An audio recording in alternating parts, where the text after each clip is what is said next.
Students, now we are moving over to details of doctrine of constructive notice. अब ध्यान से सुन लो, constructive notice मतलब कि क्या?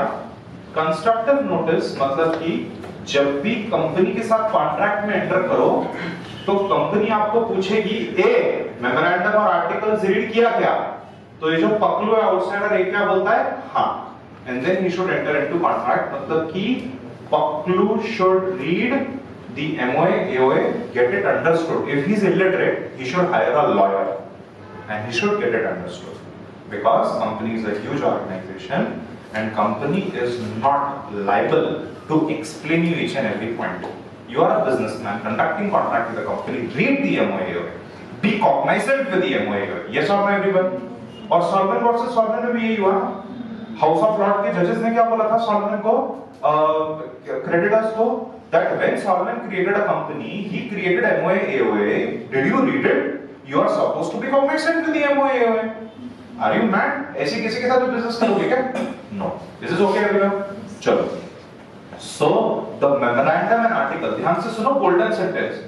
Memorandum and article when registered become public document. Everyone. Memorandum and article when registered with the ROC, they become public document. And in today's computerized environment, you can just go online, click on link, and you can download a copy of MOA. Yes or no, everyone? And it can be inspected by anyone on payment of nominal fee. In today's world, it is for free. Yes or no, everyone? So, if you are a third party, you want to enter into contract with company, it is your duty to read and understand the MOA, AOA. Any person contemplating entering into contract with company has the means of ascertaining and is consequently presumed to know by law not only exact power of the company but the extent to which these powers have been delegated to the director and any limitation placed upon the exercise of these powers. Okay, so when you are an outsider and you come to Edward Academy to supply painting material to Edward Academy, क्या supply करने के लिए है? Painting material, क्योंकि Edward academy में renovation हो रहा है. बाहर लिखा हुआ है Edward academy coaching classes for CA, CS etcetera. और तभी रिसेप्शन पे बैठे पर्सन ने बोला ये सुनो ना, I will sell you this beautiful kada belonging to Eddie sir for 2 lakh rupees. तो यार आपके एंटीना खड़े हो जाने चाहिए ना. You should put to inquiry the unusual transaction. You should read MOA, AOA कि क्या ऑफिसर्स को authority to sell gold in Edward academy. Are you understanding what I am saying? You should read the MOA and you should understand कि company को क्या power है क्या नहीं है, right? In other words, every person dealing with a company is deemed to have constructive notice of the constraints of memorandum and article. Okay? तो कैसा notice company ने आपको दिया है? Constructive notice, मतलब implied by law. This is okay, not actual notice but constructive notice. कि यार मैं यही काम कर सकती हूँ. Okay? And you should understand the meaning according to proper meaning. So look at this court case, Griffith versus Paget. If a person enters into a contract which is beyond the powers of the company, then the person does not acquire any right under the contract against the company. For example, if the article provides that bill of exchange to be effective must be signed by 2 directors, person dealing with a company must see that it is so signed, otherwise he cannot claim under it. Article of association में दिया हुआ है, bill of exchange में 2 director का sign होगा. एक director ने एक ही साइन कर दिया, वो बेवकूफ निकला. तो यार you are smart person, you are a businessman, you check कि whether everything is in accordance और नॉट. यस और no everyone? You are liable for your own negligence. Remember this words everyone. ये जजेस ने वर्ड्स यूज किए. Creditors को क्या बोला है? You are liable for your own negligence. You should have been cognizant with the memorandum and articles. This is absolutely okay everyone, but the problem is that if the doctrine of constructive notice is followed very rigidly, then innocent people may be put to harm. इसी के लिए इसको एक counter attacking doctrine है जिसको हम बोलते हैं doctrine of indoor management. Okay everyone? तो मुझे एक बात बताना, डॉक्ट्राइन ऑफ कंस्ट्रक्टिव नोटिस किसको प्रोटेक्ट करता है? कंपनी को, शेयर होल्डर्स को. और डॉक्ट्राइन ऑफ इंडोर मैनेजमेंट किसको प्रोटेक्ट करता है? आउटसाइडर्स को. Now for example you come to Edward Academy. Okay, आप आ गए एडवर्ड एकेडमी में. रिसेप्शन पे एक रिसेप्शनिस्ट बैठी हुई है या बैठा हुआ है. You ask them, do you take CS law coaching? Receptionist ने बोला yes, the fees are 60,000. You give the cheque. What you will assume? that indoor management of Edward Academy is perfect. You will assume that the person who is sitting at the reception is legally authorized to collect the fees, and I'm in a binding contract with Edward Academy. सही बात है कि नहीं? आप receptionist को ये बोलोगे क्या? चल, show me your employment contract, show me your Aadhaar card, show me your passport, show me your PAN card. I want to see. Then call ADC. I want to cross check. I want an email from ADC. It is not viable. When you go to Reliance Jio store to buy a SIM card, do you check the ID of the person who is issuing the SIM card? No. You assume indoor management. आप assume करते हो कि अंदर का working ठीक है. Is this absolutely okay everyone? चलो, अब हम पढ़ते हैं doctrine of indoor management क्या है? ये मैंने green में highlight किया है. The doctrine of constructive notice protects the company against outsider. The principle of indoor management operates to protect the outsiders against the company. Look at landmark judgment, Royal British Bank versus Turpond. अब मेरी बात ध्यान से सुनो. Royal British bank है जो bonds issue करता है और टर्पॉन्ड ने बॉन्ड्स में इन्वेस्ट किया. Is this fine everyone? मैं आगे जा रहा हूं. कंपनी का एक ऐसा रूल है कि एक रेजोल्यूशन पास करनी है और रेजोल्यूशन पास करके डायरेक्टर ऑथराइज्ड होंगे टू साइन द बॉन्ड. तो टर्पॉन्ड ने क्या किया? टर्पॉन्ड ने कुछ बॉन्ड्स ले लिए. The director gave bond to Turquand without the authority of resolution. Now please listen to me. Doctrine of constructive notice क्या बोलता है? Read MOA AOA. Make sure that the transaction you are doing is with in the scope of memorandum. It is intra vires the memorandum. ये doctrine of constructive notice बोलता है. तो मैंने क्या किया? एमओए एओए पढ़ा और एमओए में लिखा था that directors will sign the bond. Okay, तो मैंने पैसे दिए, बॉन्ड दिया और बॉन्ड पे चेक किया किसका साइन है? डायरेक्टर्स का. अब उनके आर्टिकल ऑफ एसोसिएशन में लिखा हुआ है that directors will pass a resolution. मतलब resolution will be pass authorising the director to sign and then the director will sign. अब यार आपने रेजोल्यूशन पास किया या नहीं किया? अभी मैं पागल जैसे देखते बैठूं क्या? मैं कंपनी की सारी मीटिंग की हर रेजोल्यूशन पढ़ते बैठूं? Not possible, not practical.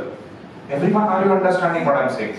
तो मैंने क्या चेक किया? डायरेक्टर ने साइन करना चाहिए, उसने साइन किया क्या?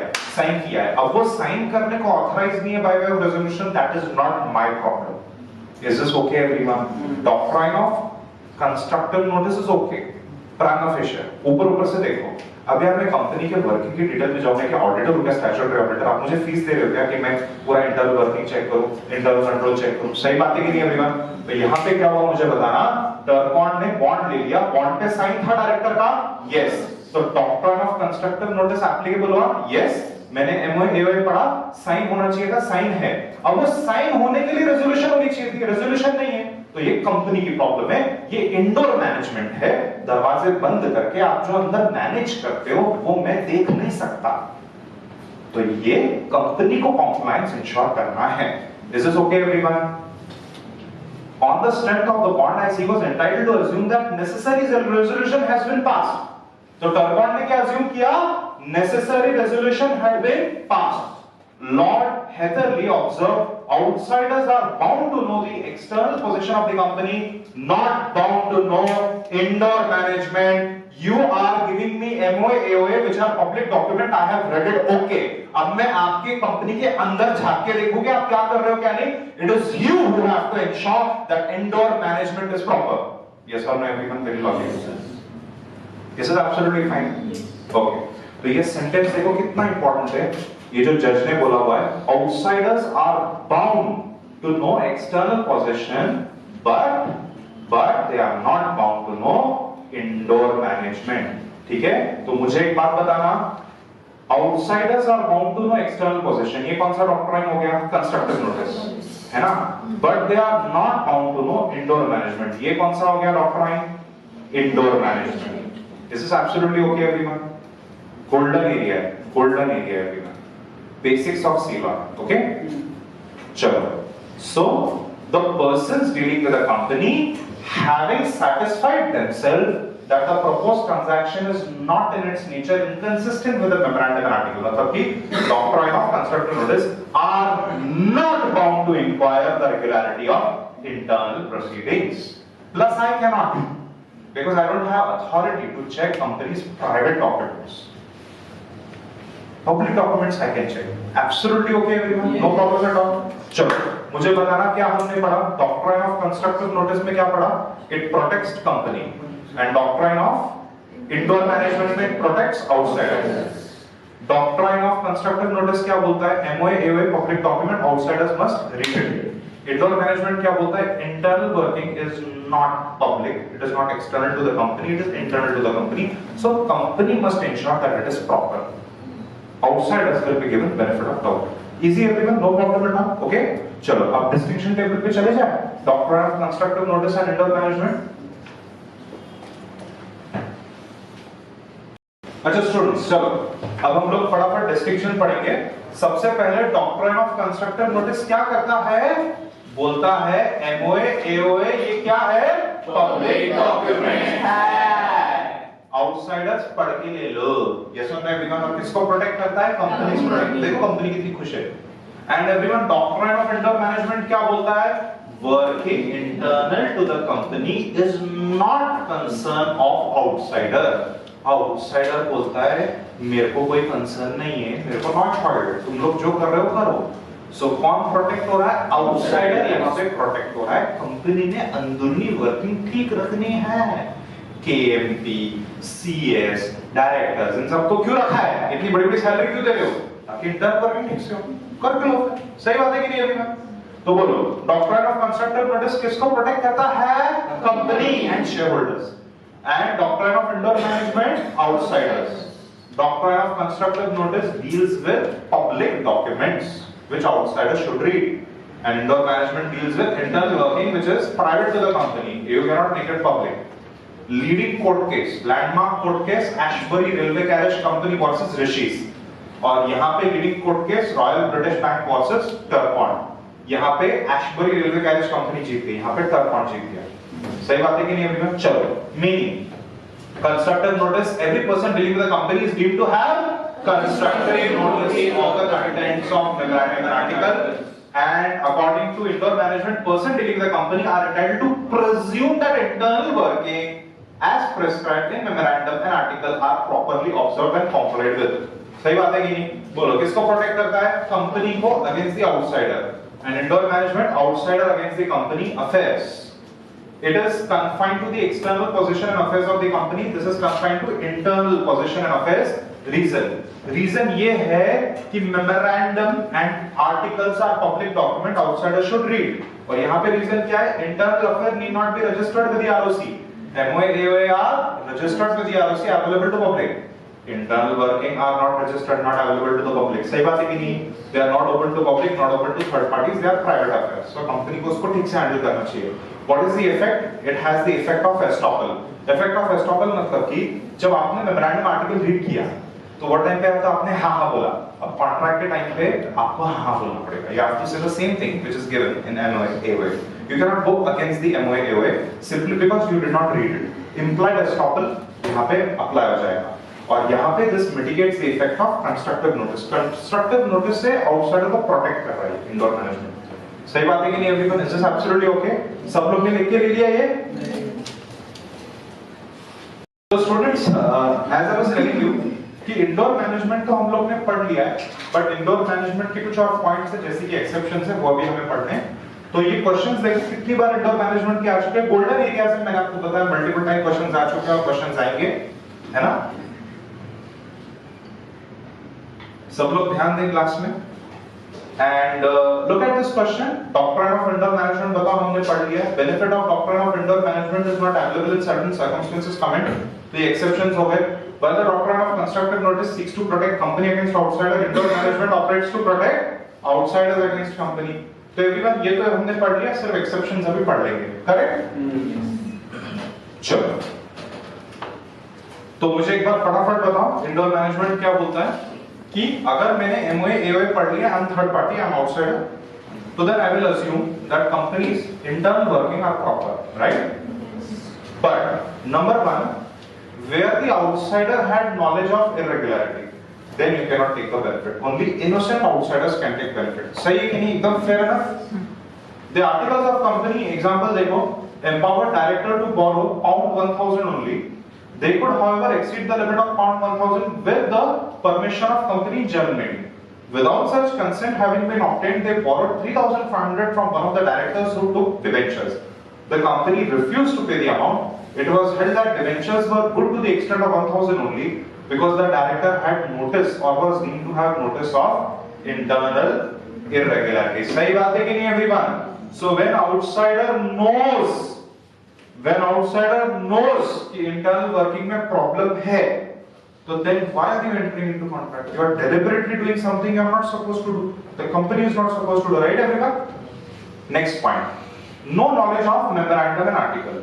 तो एवरीवन जब डायरेक्टर को नॉलेज ही नहीं है मेमोरेंडम आर्टिकल का, तो इंडोर मैनेजमेंट इसको प्रोटेक्ट नहीं करेगा. इंडोर मैनेजमेंट किसको प्रोटेक्ट करता है? हु हैज कंस्ट्रक्टिव नोटिस, मतलब who has read the memorandum and article. He was the director in the company. He purporting to act on behalf of the company entered into contract with Rama Corporation and took a check from the latter. Pardon me. The articles did provide the director to delegate their power, but Rama Corporation people had never read the articles. Later it was found that director of the company did not delegate their powers to T.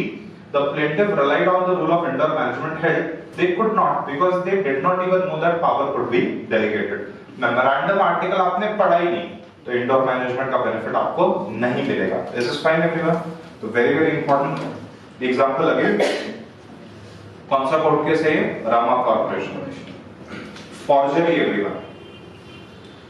जहां पे forgery होती है वहां पे company को liable ठहरा नहीं सकते क्योंकि किसी एम्प्लॉय ने या किसी ऑफिसर ने फ्रॉड किया हुआ है. Correct everyone? Doctrine of indoor management क्या बोलता है? Outsider is protected, company is liable. But यहां पे आप कंपनी को लायबल नहीं ठहरा सकते बिकॉज़ किसी ने फ्रॉड किया कंपनी के ऊपर, राइट? तो कंपनी इज इनोसेंट ना यार. Where the secretary of company forged the signature of two of the director under the article on a share certificate, issued the certificate without authority, the applications were refused registration as member of the company. The certificate was held to be null and void because of fraud. How can you impose the fraud on the company where company is not the party and the holder of the certificate was not allowed to take advantage of the doctrine of indoor management? Negligence. The doctrine of indoor management rewards those who behave in a responsible way, who read the MOA way, है ना? यहाँ पे क्या है? It does not reward those who behave negligently. Example देख लो अभी. A person who was sole director and principal shareholder of the company took into his own account checks which are drawn in favor of the company. It was held that bank should have made inquiry on the power of the director. The bank was put upon an inquiry and was accordingly not entitled to rely upon ostensible authority of director. तो bank को क्या करना चाहिए था everyone? जब एक single share holder company का पैसा अपने बैंक अकाउंट में ले रहा है, तो bank should be alert, bank should be put to notice, right? An accountant of the company transferred some property of the company in favor of Anand Bihari. On an action brought about him for breach of contract, the court held that the transfer would be void. It was observed that the power of transferring immovable property of the company could not be considered within the authority of accountant. How can you say कि accountant ने मुझे property बेच दी company की और फिर indoor management मुझे protect करेगा? अरे use your common sense. Why are you behaving negligently? You don't get the right to behave negligently and claim that indoor management will protect you. Yes or no everyone? तो आपको चारों situation समझ में आ गई? बोलो क्या क्या सिचुएशंस हमने पढ़ा? नंबर 1 we studied that जहां पे आउटसाइडर को पता था इरेगुलरिटी के बारे में, तो इंडोर मैनेजमेंट आपको प्रोटेक्ट नहीं करेगा. It only protects innocent people. No knowledge of memorandum and article. You are such idiots. You did not even read memorandum and article. So you are trapped in the rule of doctrine of constructive notice and indoor management will not protect you. Forgery, everyone fraud किया तो company को liable नहीं ठहरा सकते. And the last one is negligence. Okay, so if you are behaving in a negligent way, you cannot claim the benefit of indoor management. So ये चार situations हैं which are exceptions to the rule of indoor management. Everyone, what is alter ego? Alter ego मतलब कि मेरी दूसरी personality, मतलब कि मेरा दूसरा रूप. Okay, so like for example, if I am Clark Kent and I act like a normal journalist, when I remove my spectacles and when I remove my clothing, I become Superman. So Superman is the alter ego of Clark Kent. आएगा समझ में everyone? Alter ego मतलब कि क्या? दूसरी personality, मतलब मेरा दूसरा रूप. Is this fine everyone? Doctrine of alter ego का दूसरा नाम मुझे बताओ. It is instrumentality rule. क्या रूल है ये? Instrumentality rule. अल्टर ईगो मतलब कि अल्टरनेट पर्सनालिटी. जब कंपनी फ्रॉड करती है तो कंपनी नहीं करती, कंपनी का अल्टर ईगो करता है, मतलब उसके एम्प्लॉइज करते हैं, तो employees are liable. This is nothing but a variation of the rule of piercing of corporate veil. This is fine everyone? बोलो, what is alter ego rule? Alter ego rule बोलता है कि court will ignore the status of shareholder, officer and director of a company in reference to their liability in respective capacity so that they may be held personally liable. बोलो, alter ego doctrine को एक phrase में बताओ. All employees, directors are personally liable for wrongdoings in the company. Company कैसे liable हो रही है उसके लिए? आपने किया ना, आप liable. This is absolutely okay everyone? बोलो, alter ego doctrine of alter ego क्या बोलता है? Employees, officers are personally liable for their actions when they have acted fraudulently or unjustly. हाँ, if they have acted in good faith और liability arise हो गई, तो वो कंपनी की liability है, because they are agents of the company. Is this fine everyone? But अगर उन्हें जानबूझ के fraudulently कुछ किया, तो they are liable. The House of Lords, the apex court of the British Empire, has held that the default of managing director who is the directing mind and will the company would be attributable to him. तो everyone मुझे बताना, will of the company and directing mind कौन है? Director है, managing director है. तो कौन liable होगा? Managing director liable होगा for wrongdoing of the company. Is this fine everyone? Court case का मुझे नाम बताना क्या है? Leonard's Carrying Company versus Asiatic Petroleum. A corporation is alter ego of the stockholder, director, etc. Parent corporation is the alter ego of subsidiary company. तो I am subsidiary company, I am Reliance Infotech. But Reliance Infotech का खुद का दिमाग है? नहीं. दिमाग किसका है? Reliance Industries का है. This is fine everyone. So I am alter ego. I am listening to what they are doing. So they are liable. And it controls and directs the activity so that it will have limited liability for wrongful act. The alter ego doctrine is also known as instrumentality rule because the company becomes instrument for the personal advantage of the parent corporation or the employee, stockholder, director or officer. When a court applies the rule, the court is said to pierce the corporate veil. जो corporate पर्दा है उसको court lift करता है या pierce करता है to look at the reality. पीछे कौन है? पीछे एम्प्लॉय है, तो employee are personally liable. Is this fine everyone? So that is doctrine of alter ego. Doctrine of alter ego is applicable on parent corporations also, मतलब कि holding companies also. Is this fine everyone? And why do we call it instrumentality rule? Because the company acts as instrument of the person who is committing the fraud or negligent act. तो मुझे एक बात बताना, doctrine of alter ego क्या बोलता है? If you are director of the company, you are doing genuine bona fide business of company, in that you incur liabilities. Okay, it is company's liability and the creditor will suffer and company's liability is limited.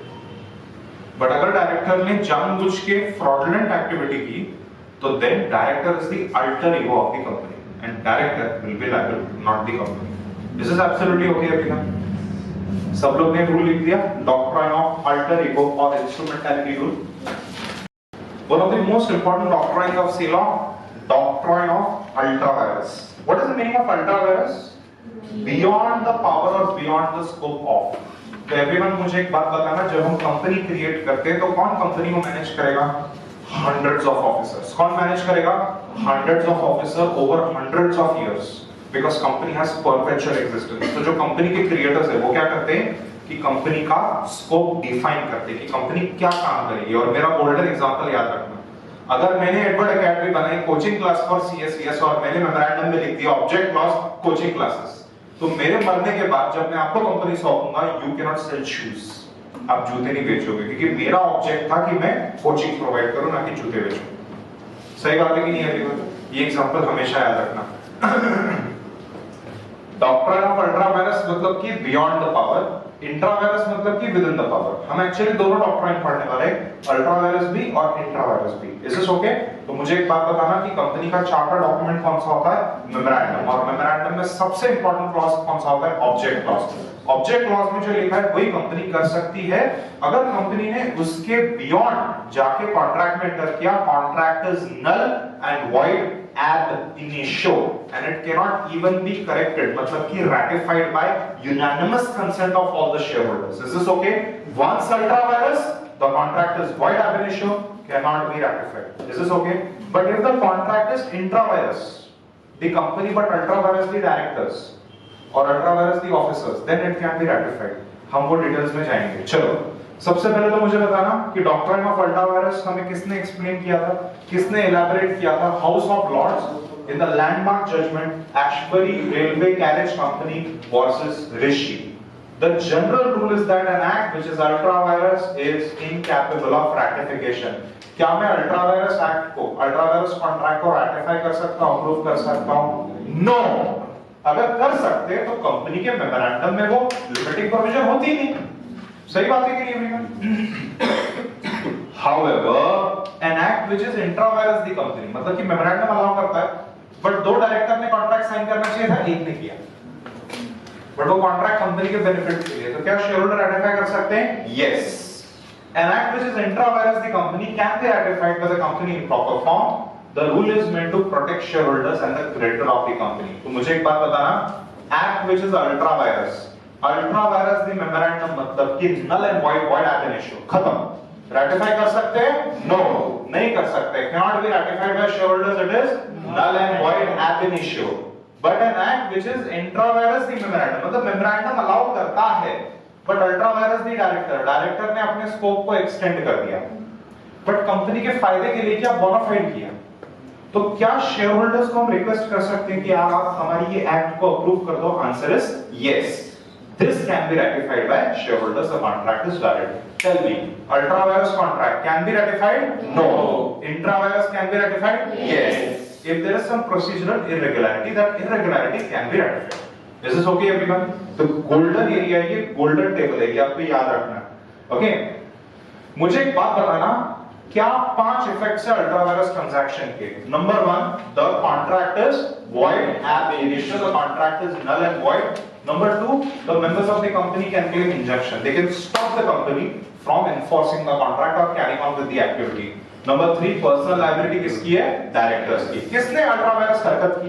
Directors ने की ना, तो किसके जेब से पैसा निकलेगा? Directors की जेब से निकलेगा, राइट? नंबर 4, जहां पे कंपनी ने अपना पैसा यूज किया है even for ultra vires contract, तो किसका पैसा है? कंपनी का, शेयर होल्डर्स की खून पसीने की कमाई. तो even though the contract is ultra vires, the company has right over the land, the property etcetera, because company का पैसा अटका है ना. I hope this is absolutely okay. मैं फिर से बता रहा हूँ. Where company's money has been used ultra virus to acquire some property, the company's right over the property is held secure because it is the money of the company, मतलब कि the shareholders. This is absolutely okay. Because of wrong act of directors, shareholders cannot be liable. Innocent shareholders. सही बात है कि नहीं everyone? Ultra virus borrowing does not create relationship of creditor and debtor. The contract is null and void. And now students, it is time for the landmark judgment of Ashbury Railway Carriage Company versus Rishi.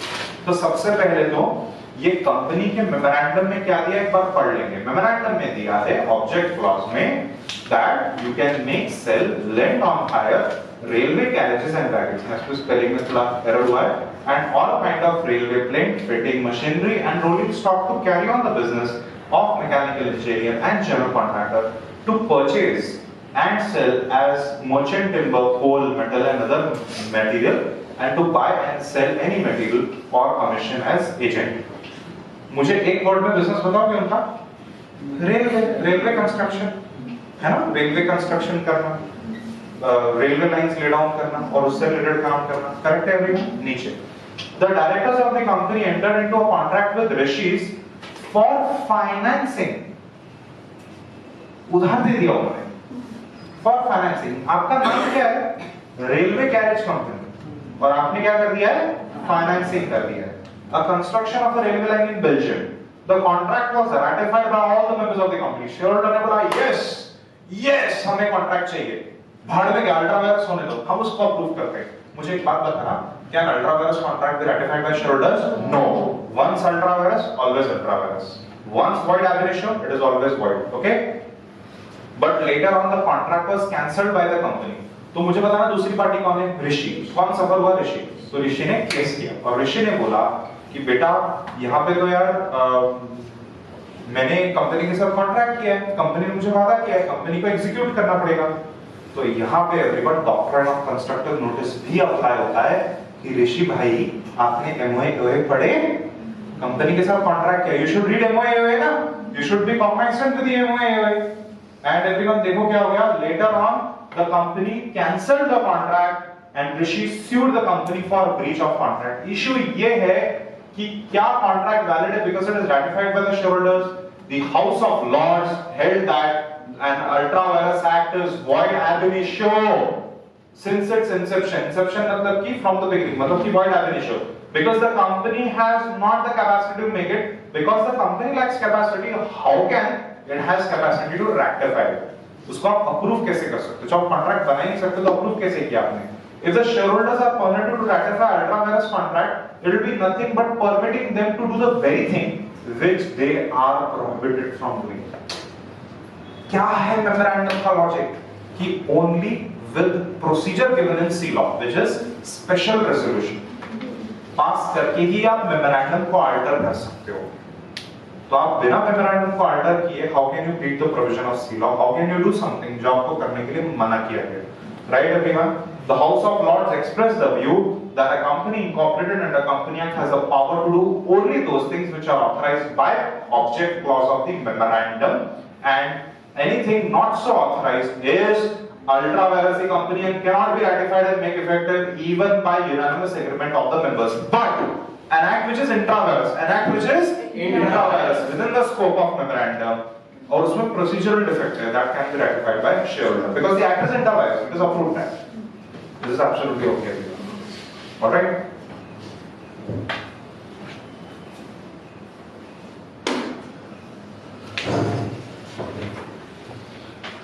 Students, we are moving over to entrenchment provision और अभी हम various doctrines पढ़ रहे हैं। पहला वाला doctrine कौन सा है? एंट्रेंचमेंट प्रोविजन का। अब होता यह है कि मुझे बताना कि हमारा जो आर्टिकल ऑफ एसोसिएशन है वो हम कैसे अल्टर कर सकते हैं? बाय स्पेशल रेजोल्यूशन, मतलब कि मोर देन 3/4 वोटिंग। 75% कभी लिखना मत, क्या लिखना है? 3/4 बिकॉज़ सी लॉ के वो वर्ड्स है। Is this fine everyone? So generally हम लोग कैसे आर्टिकल्स को अल्टर करते हैं? जनरली क्या सी लॉ में दिया हुआ है विद स्पेशल रेजोल्यूशन। बट इससे क्या होता है कि जो 10%, 20%, 24% माइनॉरिटीज है उनके साथ अन्याय हो सकता है। Correct everyone? वो लोग बोल रहे हैं कि नहीं हम रेजोल्यूशन पास नहीं करेंगे, आप लोग गलत अल्टरेशन कर रहे हो, फिर भी हम रिमेनिंग 76% अल्टरेशन अप्रूव कर देते हैं। आपको समझ में आ रहा है एवरीवन? इसी के लिए हम आर्टिकल्स में एक स्पेशल एंट्रेंचमेंट प्रोविजन डाल सकते हैं। एंट्रेंचमेंट प्रोविजन मतलब कि से 90% या 100% यूनानिमस कंसेंट से ही अल्टरेशन ऑफ आर्टिकल होगा। Is this fine everyone? तो चलो मुझे एक बात बताना कि कंपनी एक्ट 2013 ने कौन सा इंटरेस्टिंग कंसेप्ट इंट्रोड्यूस किया है? Interesting concept of entrenchment. Entrenchment allow for certain clauses in the article to be amended upon satisfaction of greater condition or restrictions than those prescribed under the act, such as obtaining 100% consent। Okay, तो act क्या होती है? Special resolution. But हमने क्या कर दिया है? हमने ज्यादा रिस्ट्रिक्टिव प्रोविजंस डाल दिए जिससे 100% कंसेंट या 90% कंसेंट लगेगा। This provision is protection to minority shareholders. This shall empower the enforcement of pre-agreed rights and provide greater certainty to investor, especially in joint venture।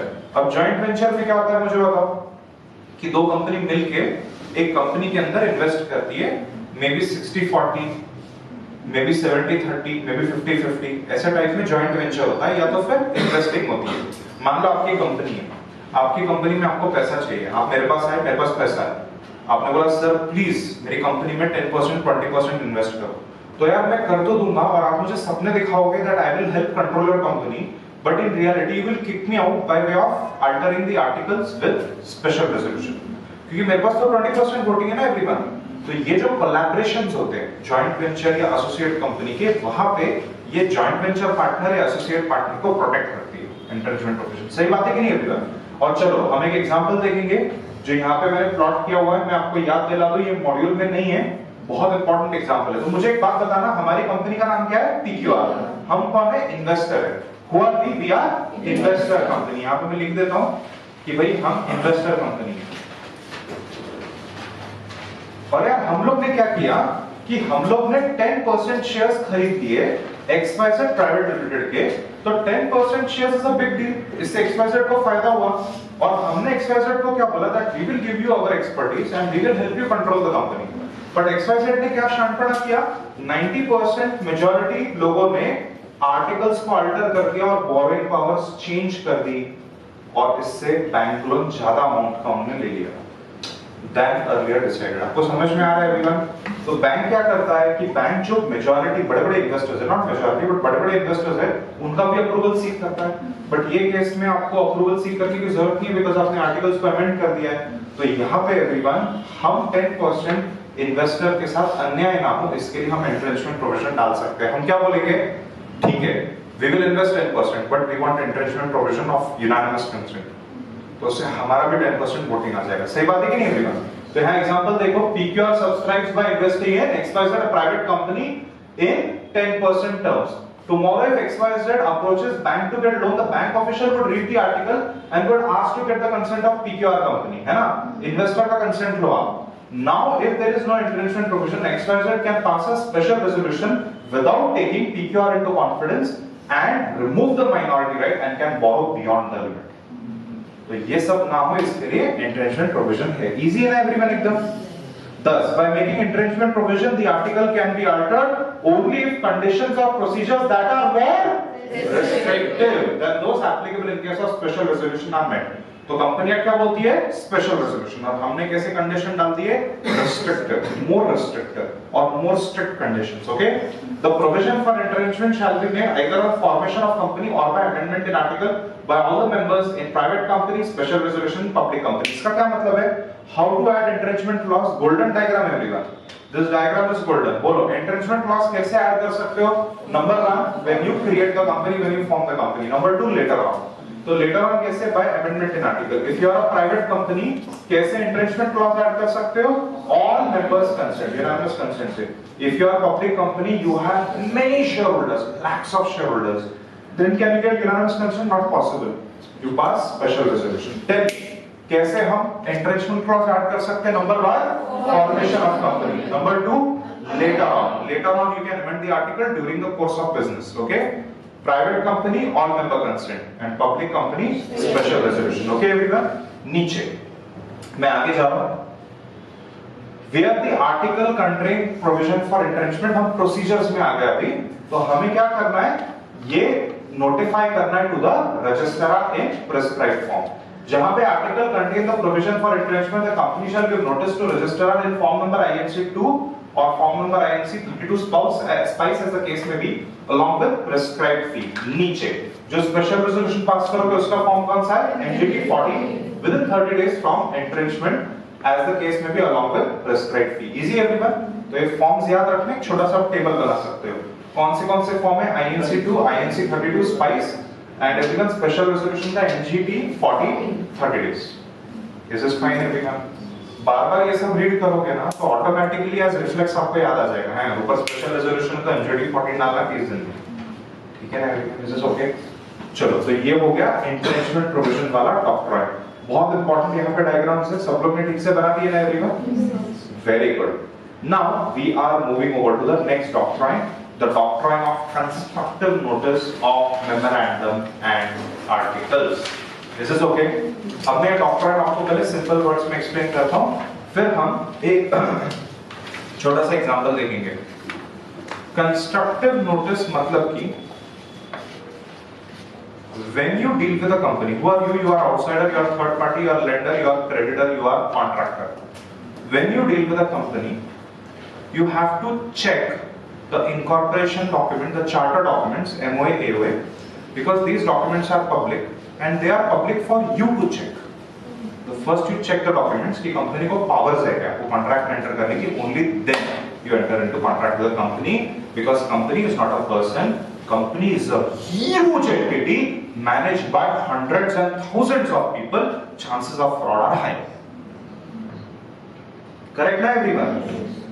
Please try to understand कि company में इतना loss of control होता है कि chairman जो बोलता है employees कुछ और ही करते हैं। मैं मजाक नहीं कर रहा, वो चेयरमैन एम्प्लॉइज को भी मिलता ही नहीं है। There is such a huge hierarchical pyramid chain कि एम्प्लॉयज तक मैसेज पहुंचता ही नहीं है, एम्प्लॉयज कंपनी की पॉलिसी के हिसाब से काम नहीं करते, सब अपना दिमाग लगाते हैं। तो ये सब कुछ ना हो, इसी के लिए मेमोरेंडम आर्टिकल होते हैं, ताकि कंपनी का वर्किंग स्मूथ हो as per how it was decided when the company was incorporated. And बाहर वालों को पहले चेक करना है कि भाई कंपनी को पावर है क्या।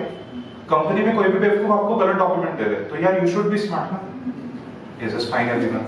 So that is doctrine of constructive notice. When you enter into contract with me, I am showing you memorandum and article which are public document. Please get a copy of those, study it properly. If you can't read it, hire a lawyer and get it understood.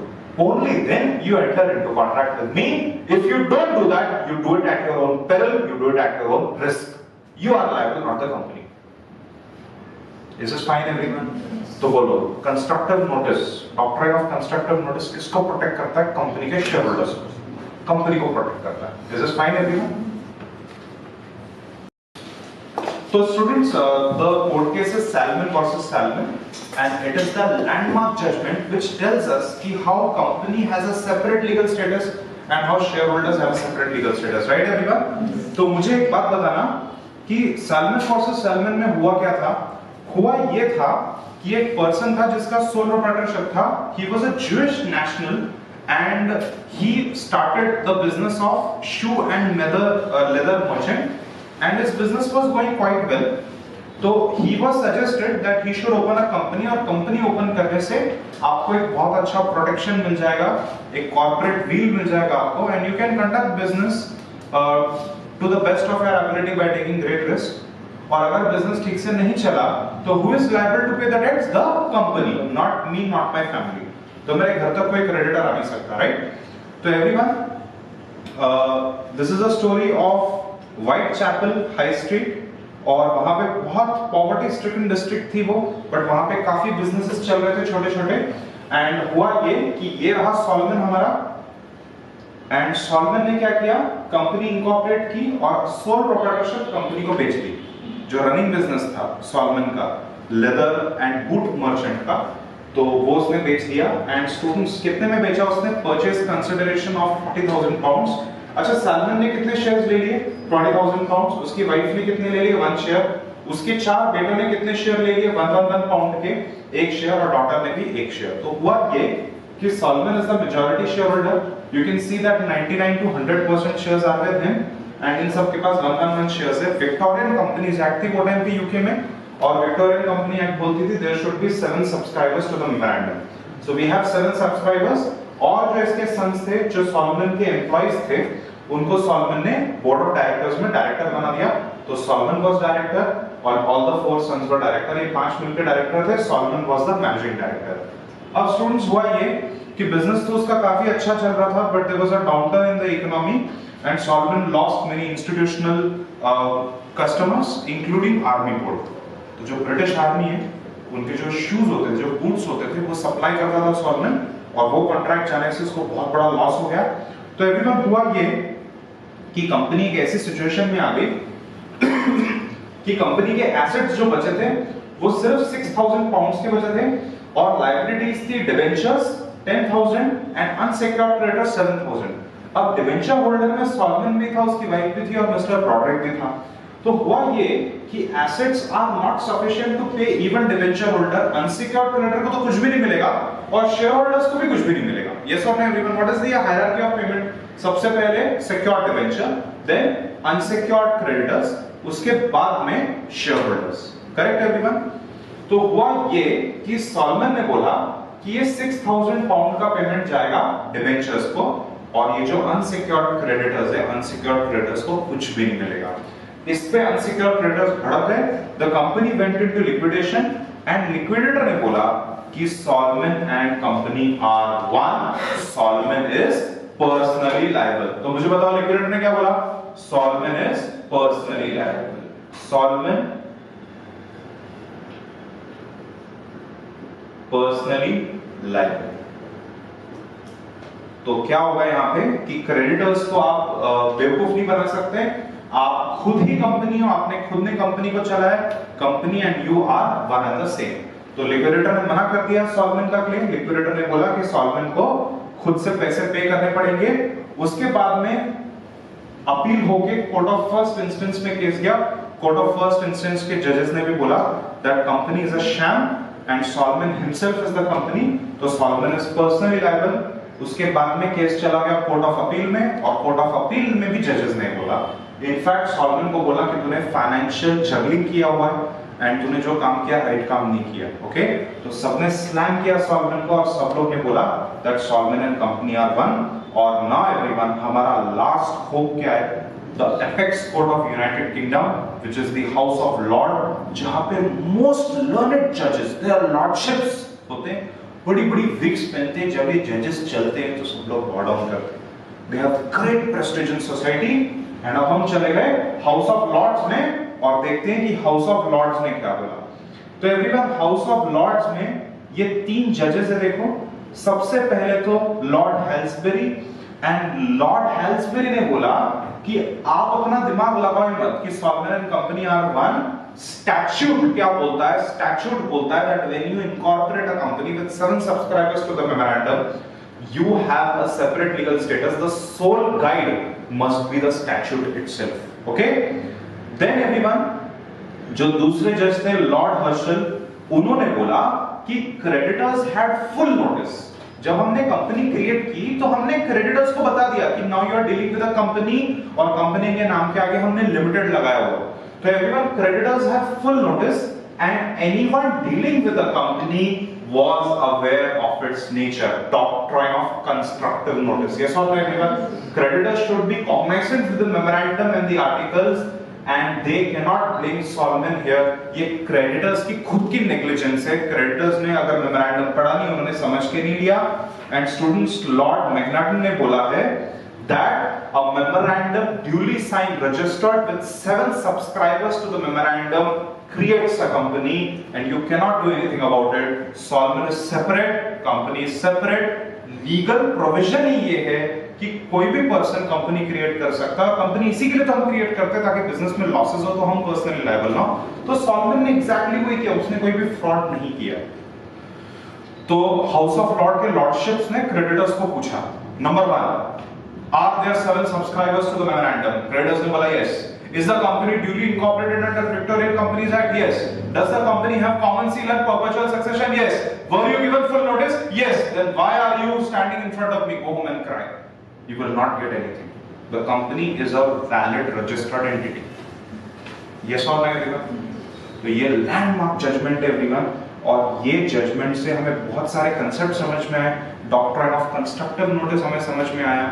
OPC 1% company का concept यहाँ पे create हुआ है कि even though 1% who is holding majority shares can create a company, और एक concept ये समझ में आया कि even a share holder holding 1 share can become subscriber to the memorandum, can open a valid company, right everyone. और एक सबसे इंपॉर्टेंट कंसेप्ट ये समझ में आया that company is a separate person and members are separate. You can not blame members for the failure of the company. When you deal with a company, doctrine of constructive notice is applicable to you. Company के नाम के आगे LTD compulsorily by law लिखा होता है, उसका यही meaning है that liability is limited up to face value of the shares. तो स्टूडेंट्स, यहां पे मुझे बताना कि सॉलमन की लायबिलिटी कितनी है? पाउंड 20,000, उसने पाउंड 20,000 इन्वेस्ट किया, जो बर्बाद हो गया, अभी कन्वर्ट हो गया कितने में? पाउंड 6,000 हो गया, प्लस उसने कुछ डिबेंचर्स लिए थे, तो ये जो सारा उसने इन्वेस्टमेंट किया था वो कन्वर्ट हो गया 6,000 में। You can not do anything about it, उसने जानबूझ के वो नहीं किया है। तो पेमेंट होगा लीगली सबसे पहले स्टैट्यूटरी ड्यूज को, फिर सिक्योर्ड डिबेंचर्स को, कुछ बचा तो अनसिक्योर्ड क्रेडिटर को, कुछ बचा तो शेयर होल्डर्स को, नहीं बचा तो unsecured creditors can go home and cry. This is fine everyone. So landmark judgment है, और यहाँ पे देखो पूरा सब मैंने डिटेल्स लिख दिया है, और हम ये काफी बार डिस्कस कर चुके हैं, हम 2 बार ऑलरेडी केस डिस्कस कर चुके हैं, हम CS फाउंडेशन में डिस्कस कर चुके हैं, हम C लॉ में डिस्कस कर चुके हैं, वापस से हमने अभी डिस्कस कर दिया। Okay everyone, easy? Yes sir. You can now ask me any question that you may have. तो स्टूडेंट्स, मुझे एक बात बताना कि जो लिक्विडेटर ने कोर्ट ऑफ फर्स्ट इंस्टेंस और कोर्ट ऑफ अपील ने मना कर दिया, वो किसने हाँ बोला? हाउस ऑफ लॉर्ड्स ने। हाउस ऑफ लॉर्ड्स ने क्या बोला? That company is a separate person and Solomon is a separate person. And students, look at the screen. The House of Lords का जो unanimous ruling है, ये क्या firmly uphold करता है? The doctrine of corporate personality. Company separate, company is a separate legal entity, right everyone? So that creditors of insolvent company cannot sue the company's shareholders. वो किसको sue कर सकते हैं? सिर्फ कंपनी को sue कर सकते हैं, और जो मिला वो मिला, बाकी जो नहीं मिला you can go home and cry. So creditors cannot sue company shareholders to pay off the outstanding dues. Okay? Okay students, next court case है Lee versus Lee's air farming limited. Okay, तो यहाँ पे कौन स्यू कर रहा है? यहाँ पे जो ली है, जो मर गया है, उसकी वाइफ स्यू कर रही है ली की कंपनी को. Everyone are you with me? अब ध्यान से देखो ये कंपनी में क्या हुआ. ली एक एक्सपीरियंस्ड पायलट था, और ये जो वेस्टर्न सिविलाइजेशन है ना एवरीवन, वहां पे एयर फार्मिंग का कंसेप्ट बहुत पॉपुलर है. मतलब कि आप एरोप्लेन लेते हो, एरोप्लेन को फ्लाई करते हो और उससे सीड्स, पेस्टिसाइड या फार्म्स के ऊपर डालते हो. आ रहा है समझ में? Air farming. ओके, वहां पे बहुत एडवांस्ड लेवल पे लोगों के पास कैपिटल है, वहां पे टेक्नोलॉजी एडवांस्ड है, तो एयर फार्मिंग बहुत पॉपुलर कंसेप्ट है वहां पे. तो ली भाई साहब ने क्या की, ली एक एक्सपीरियंस्ड क्वालिफाइड पायलट था, और उसने कंपनी फॉर्म की with share capital of pound 3000, और उसमें से और बट वन शेयर किसने होल्ड किया? ली ने होल्ड किया, और उसने दूसरे पर्सन के साथ कंपनी रजिस्टर कर दी. Lee was the sole governing director. तो ली ने क्या किया कि ली ने कंपनी का एम्प्लॉयमेंट कॉन्ट्रैक्ट साइन किया on behalf of company. Contract के वो साइड पे गया और उसी ने एज एम्प्लॉय साइन किया. तो company has made contract with employee. सही बात है कि नहीं everyone? Now Lee has become employee of the company, and now Lee becomes workman under the definition of Workmen Compensation Act. आ रहा समझ में आपको? और फिर एवरीवन क्या हो गया कि प्लेन का एक्सीडेंट हो गया और ली मर गया. तो ली की वाइफ ने कंटेंट किया कि अंडर वर्कमैन कॉम्पेंसेशन एक्ट उसको कॉम्पेंसेशन मिलना चाहिए वाइफ को, क्योंकि वाइफ विडो हो गई है अभी. बट कंपनी ने बोला नो. कंपनी ने बोला कि ली खुद ने कंपनी बनाई है, और ली खुद ही कंपनी का सोल ओनर है, और ली ही सोल गवर्निंग डायरेक्टर है, और देयरफॉर ली खुद के साथ कॉन्ट्रैक्ट कैसे कर सकता है? जज ने क्लियरली बोला company is a separate person and share holders are separate person.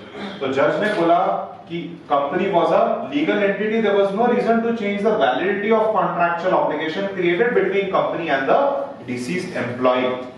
The contract would not be avoided just because Lee was the agent of the company in the negotiation of the contract with himself. Accordingly, Lee was an employee of the company and entitled to claim of compensation under Workmen Compensation Act. Is this okay, everyone? So exactly like Solomon versus Solomon, company and members are different persons. Is this fine, everyone? Okay? Easy court case? चलो, अब हम लोग कहाँ जा रहे हैं, everyone? अब हम कंपनी के वेरियस कैरेक्टरिस्टिक्स पढ़ेंगे. एवरीवन, सबसे पहले तो कॉर्पोरेट पर्सनालिटी. तो मुझे फटाफट बताओ what is corporate personality. Company is incorporated under statute, therefore company is a separate person. Company can own property, incur debt, borrow money, have a different bank account. Company can employ people, enter into contract. Company can sue and company can be sued.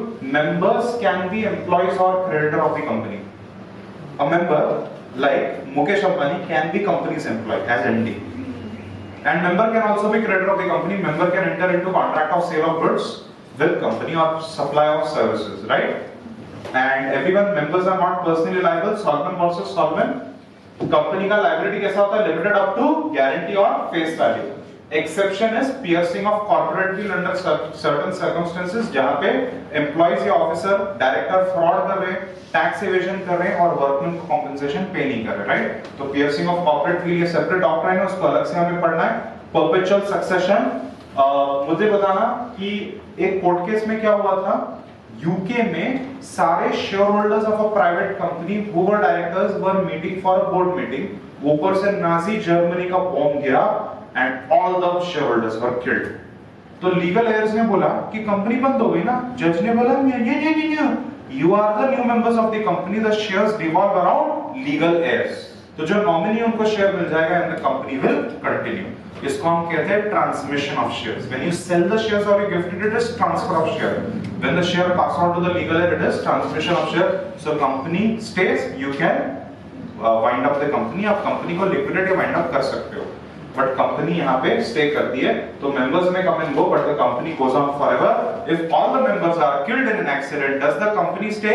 Yes, company's existence continues. Company का property separate है unlike partnership. अगर आप और मैं partnership में और हमारी company में 2 कार्स है, तो क्या हम एक एक कार घर पे लेके जा सकते हैं लिक्विडेशन में? यस। बट जब कंपनी लिक्विडेट होती है, शेयर होल्डर्स एसेट नहीं लेके जा सकते। एसेट पहले लिक्विडेटर बेचेगा, फिर कैश मिलेगा, फिर कैश पे होगा। सबसे पहले स्टैट्यूटरी ड्यूज को, वर्कमैन कॉम्पेंसेशन, जीएसटी टैक्सेस, उसके बाद में सिक्योर्ड क्रेडिटर को, उसके बाद में अनसिक्योर्ड क्रेडिटर, उसके बाद में प्रेफरेंस शेयर होल्डर को, उसके बाद इक्विटी शेयर होल्डर्स को। Everyone are you with me? Yes. Share holders asset पे क्लेम नहीं कर सकते, एसेट कंपनी के, कंपनी से separate person. This is okay, everyone? So no member can claim ownership on company's assets. At the time of winding up, member cannot claim the asset, they can only claim the amount due to them. Transferability of shares, the shares of company are freely transferable except private companies. Capacity to sue or be sued, company is a body corporate, company has a separate legal status, so company sue कर सकती है and in turn it can be sued. Company किसको sue कर सकती है? Outsider को, जिसमें government creditors सब कुछ आ जाता है, डायरेक्टर एम्प्लॉय मेंबर्स को। Intern outsiders can sue the company, director employee members can sue the company. Separate legal entity, company का separate legal status है, solvent versus solvent, Lee versus Lee's air farming company. Company का common seal होता है which acts as company's official signature. But everyone, Company Amendment Act 2015 के तहत affixation of common seal is no longer compulsory, right everyone? पहले हम क्या करते थे? Common seal affix करते थे attested by 2 directors. अब कॉमन सील को आप स्किप कर सकते हो। योर कंपनी में choose not to have a common seal. Contractual right, तो company separate legal entity, company can enter into new contracts. Limitation of action, company can not go ultra vires the memorandum. Memorandum में जो object clause है उसी के हिसाब से आपको काम करना है। कंपनी का सेपरेट मैनेजमेंट होता है because all the share holders together can not run the company. Correct everyone? Basically share holders क्या करते हैं? They elect amongst themselves directors, and directors एक पूरा हायरार्किकल पिरामिड बनाते हैं एम्प्लॉइज का, जिसमें डेलीगेशन ऑफ अथॉरिटी होती है, स्केल अप चेन होता है। Correct everyone? आगे टर्मिनेशन ऑफ एक्जिस्टेंस, आप कंपनी को बंद कर सकते हो। कैसे बंद कर सकते हो? By winding up the company. Company is not a natural person, so it does not cease to exist by way of death. This is fine. Technical experience of member is technical experience of company. Court case में uphold हुआ था कि अगर 2 members है जिन्होंने company जिनको road contract था, मैं एग्जांपल दे रहा हूं, मैं कोर्ट केस की बात नहीं कर रहा। रोड कॉन्ट्रैक्ट का 10 ईयर एक्सपीरियंस है, तो आपको मेरे को कितना एक्सपीरियंस है रोड कॉन्ट्रैक्ट का? 10 ईयर। आपने मेरी कंपनी फॉर्म की, can we say that company has experience of 10 years of road contracts? Yes. समझ में आया आपको? सो याद रखना, technical experience of member is technical experience of company. और एक लास्ट चीज मुझे आपको बतानी थी, it has been held by जजेस कि company is just like a person, company is an artificial person, company has separate legal status, तो कंपनी को भी क्रिमिनल पनिशमेंट मिलेगी और सिविल पनिशमेंट्स मिलेगी। However, just like a member can be confined in a jail, company's body cannot be confined in a jail. Also, company may not have marriage certificate, company may not have a passport. आपको समझ में आ रहा है? तो just like a person, company को treat करना है, but practically speaking, just like a natural person, company कुछ चीजें नहीं कर सकती। This is fine, everyone? Okay, so these were all the features of company. Yeah, so students, M सारे shares hold करता है except one. In a private company, engaged in timber also is substantial creditor. कुछ आपको लग रहा है, कुछ familiar लग रहा है? Lee's air farming company में भी Lee एक छोड़ के सब share hold करता था. He gets the company insured in his own name. In a fire, all the timber gets destroyed by fire and he claims loss from insurance company. क्या insurance company is liable to pay Mr. M? तो students, the company is a real person and all the property belongs to the company. No member can claim himself to be the owner of company's property. आपको याद आ रहा है? Just अभी हमने company के features में पढ़ा है कि company's assets are not members' assets. Everyone, yes or no? बहुत important point है ये. A member does not have even insurable interest in the property of the company. ये सेंटेंस गोल्डन सेंटेंस है जो हमने अभी जस्ट एडिशनली पढ़ा है। तो मैं क्या करूंगा, मैं यहां पे इसको ऐड कर दूंगा। देखो, हाँ, सेपरेट प्रॉपर्टी दिख रहा है आपको? सेपरेट प्रॉपर्टी में मैं ये सेंटेंस ऐड कर रहा हूं कि मेंबर का इंश्योरेबल इंटरेस्ट भी नहीं है कंपनी में। मतलब कि कंपनी की प्रॉपर्टी मेंबर इंश्योर नहीं कर सकता, कंपनी की प्रॉपर्टी कंपनी इंश्योर करेगी। मेंबर अपने नाम पे कैसे इंश्योर कर सकता है, right everyone? The facts of the case are similar to Macura versus North Assurance Company Limited. Member does not have insuranceable interest, therefore insurance company is not liable to reimbursement of loss.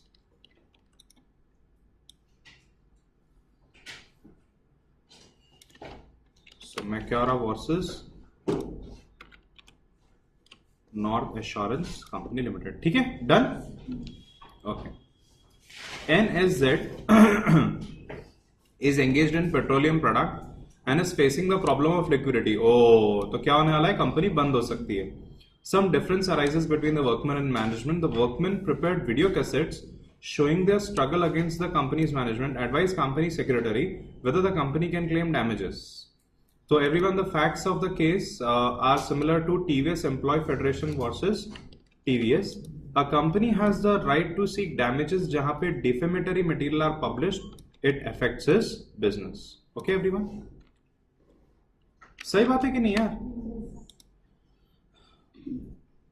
It was held that where video cassette was prepared by workmen showing their struggle against the company's management is not actionable unless it is shown that cassette would be defamatory. Therefore, the company cannot claim damages against its workers. तो मुझे एक बात बताना, कब हम workers से damages ले सकते हैं? डिफेमेशन। कब ले सकते हैं? डिफेमेशन। अब डिफेमेशन मतलब कि क्या स्टूडेंट्स? मतलब कि कंपनी ने सही काम किया, वर्कर का ध्यान रखा है, बट वर्कर कुछ कंपनी को के इमेज और रेपुटेशन को खराब करने के लिए कुछ उल्टा बोल रहे हैं। हाँ, अगर मैंने जो किया वो वर्कमैन वीडियो कैसेट से दिखा रहे तो उनका राइट है। मान लो कि कंपनी के अंदर फैन नहीं है, फैक्ट्री एक्ट में बोला हुआ है कि कूल एटमॉस्फेयर होना चाहिए, कंफर्टेबल एटमॉस्फेयर, वो नहीं रखा मैंने, तो सही बात है यार, उनका पॉइंट आउट करना। डिफेम मतलब कि दूसरे के खिलाफ कुछ उल्टा बोलना जबकि उसने नहीं किया। सही बात है कि नहीं एवरीवन? जिससे उसका रेपुटेशन डैमेज हो जाए। तो यहाँ पे कंपनी डैमेज कब क्लेम कर पाएगी? व्हेन द स्टेटमेंट्स और द एक्शन आर डिफेमेटरी। जब वर्कर ने क्या काम किया है? डिफेमेटरी। अगर वैसा नहीं है तो कंपनी एक्शन नहीं ले सकती। New horizons limited was found in joint venture by Thomson press and living media. So everyone please मेरी बात ध्यान से सुनो। आपको एक केस याद आ रहा है? मैंने आपको बताया था experience of member, technical experience of member, technical experience of company, वो कोर्ट केस में आ गया। Is everyone with me? चलो, New Horizon was formed as joint venture by Thomas Press and living Media. अब मुझे एक बात बताना कि थॉमसन प्रेस और लिविंग मीडिया ये प्रेस मीडिया कंपनीज है and the company have lot of experience in publication, but the tender submitted by the new Horizon was rejected on the ground that nothing on record showed that it had technical experience. तो सुनो, new horizon को technical experience है? No. But उसके members कौन है? Thomson and living media. उनको experience है क्या प्रेस और मीडिया का? यस। तो जो न्यू कंपनी न्यू हॉराइजन, उसको भी एक्सपीरियंस है। Experience of members is experience of company. The experience of a shareholder can be regarded as experience of company. The facts are similar to New Horizon versus Union of India. तो यहाँ पे क्या हुआ था कि the tender of the company New Horizon for publication of telephone directive was not accepted by the tender evaluation committee on the ground that company did not have any experience on record, and the Supreme Court observed that once New Horizon Limited is joint venture and claimed by in the tender, the experience of the constituent, मतलब कि Thomson Press and Living Media as well as Integrated Information Private Limited had to be taken into consideration. Is this fine everyone? तो ये facts मैं हमारे chart में add कर देता हूं। सही बात है कि नहीं एवरीवन? जब भी नोट मेकिंग करें तो हमेशा नोट्स में एडिशंस करें। Am I right? Okay. Two companies are incorporated with same set of shareholder. Are they same or distinct company? By registration, company becomes a separate legal person even if though company are created by same set of shareholders. Still they are distinct and cannot be treated as same company. They can be treated as related parties, but they cannot be treated as same company. The managing director and other director of the company are not liable to be sued for the dues against the company. A company is a body corporate and the company can be sued. तो ये case में क्या हुआ देखो, Abdul Haq versus दासमाई, an employee was not paid salary for several months. He filed suit against the director. तो मुझे एक बात बताना, क्या आप डायरेक्टर को स्यू कर सकते हो सैलरी के लिए? No, you can sue the company. The remedy lies against the company, not against the directors or members. Company is a separate person, director members are separate person. A shareholder is personally liable for the acts of the company if he hold virtually entire share capital of the company. Answer is wrong. Solomon versus Solomon and everyone Lee's Air Farming Company, correct everyone? तो ये cases हम already discuss कर चुके हैं. तो company is a separate legal person and members are not personally liable for the acts of the company. Is everyone with me? Yes, sir. Very good. मैंने जो highlight किया आप सब हाईलाइट कर रहे हो, आप सब पढ़ रहे हो. Okay. In an annual general meeting all the share holders are killed in a bomb blast. याद आ रहा है क्या एवरीवन? हाँ, नाजी जर्मनी के बॉम्ब से मर गए सारे यूके के अंदर share holders. State whether the company is still in existence. Answer is the membership of incorporated company में change. The shareholders can transfer the shares to another or the shares devolve on legal representative on death. Perpetual succession denotes the ability of the company to maintain existence by the constant succession of new individual who step into the shoes. ये बहुत जरूरी है. ये देखो, ये किसने sentence बोला है? प्रोफेसर LCB गोवर ने सेंटेंस बोला है that members may come and go but company will stay forever. Is this fine everyone? और मैं जरा अपने नोट्स में LCB गोवर प्रोफेसर के वर्ड्स यहां डाल देता हूं.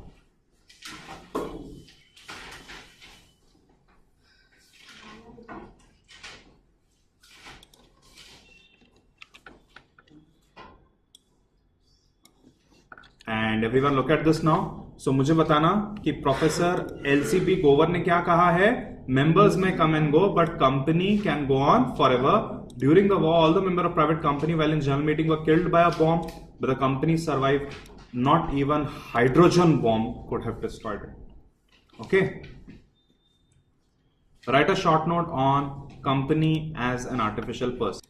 So write a short note on company as artificial person. काफी सारा एरिया हमने पढ़ लिया बट जरा एक बार ऑफिशियली पढ़ेंगे. A company applied to sue as indigent person under Order 33 Rule 1 of Civil Procedure Code in a civil case before civil court. However, the other party objected to the contention of the company. Discuss कि क्या company's contention tenable है. So answer है company is artificial person created by law. So एक important चीज यहाँ पे देख लो, company human नहीं है but it acts through human being. It is considered as legal person who can possess property, sue, enter into contract, etc. It is an artificial person existing in invisible, intangible, only in contemplation of law. It is capable of enjoying rights and being subject to duty. Court case देखो, Union Bank of India versus Kadir International Construction and other. The question arose कि क्या company is entitled to sue as indigent, मतलब कि poor person. तो everyone सुनो ना, एक provision है sue as pauper. तो उसमें आप क्लेम करते हो कि आप इतने गरीब हो कि आप लीगल फी अफोर्ड नहीं कर सकते, तो कोर्ट सिर्फ नॉमिनल चार्जेस आपसे लेता है और लीगल सर्विसेज भी आपको प्रोसिक्यूटर वहां के खुद कोर्ट लगा के देता है. तो फ्री में आपका पूरा कोर्ट केस लड़ा जाता है. ठीक है. तो क्या कंपनी अप्लाई कर सकती है as indigent person? The aforesaid order permits a person to file a suit as pauper. मैंने आपको ऑलरेडी वर्ड यूज करके बताया ना, pauper एक बहुत इंपॉर्टेंट वर्ड है. मतलब कि एक ऐसा पर्सन जो ऑलमोस्ट भिखारी है. It is a fancy word for भिखारी. If they are unable to bear the cost of litigation, the appellant in the case. ऐसा एग्जाम में लिखना मत, मैं एकदम मजाक में बोलता हूँ ताकि आपको कंसेप्ट याद रहे. ऐसा लिखना मत, बोलना भी मत प्रोफेशनली. ओके. सो हम इसको क्या बोलते हैं? पुअर पर्सन और pauper. Is this okay, everyone? Yes. The appellant had objected to the contention of the company कि how can company be a pauper, right? The point of contention that a public limited company is not a person, and therefore you are not a natural person. The order 33 refers to natural person. तो supreme court ने देखते क्या कहा? Supreme court ने कहा that the word person, Supreme Court, very very important, that the word person mentioned in order 33 included any company as association or body of individual, whether incorporated or not. The court observed that the word person is to be given meaning in the context in which it was used, and being a benevolent provision, it must be given extended meaning. So the company can file suit as indigent person. अब इसके notes कैसे बनाओगे? ऊपर लिख दोगे क्या company file suit कर सकती है as indigent into bracket poor और pauper. The answer is supreme court said yes. Supreme Court said extended meaning because the provision is benevolent. कैसी provision है मुझे बताओ? Benevolent मतलब कि for the benefit of the society. It is a good provision. Is this okay, everyone? Members of the company incorporated under Company Act are agents of the company. Therefore, company can be held liable for their acts. So the company is vested with corporate personality, which is distinct from members. Being a separate legal entity, bears its own name and acts under corporate name. It has seal of its own, etc. A shareholder cannot be held liable for the acts of the company, even if he holds virtually the entire share capital. The shareholder are not agents of the company and they cannot bind the company by their acts. Golden sentence hai. Shareholder are not agents of the company. This is fine, everyone. कौन agent of the company? Managing director. कौन agent of the company? Whole time director. कौन agent of the company? Finance manager. कौन agent? Company secretary. Not shareholders.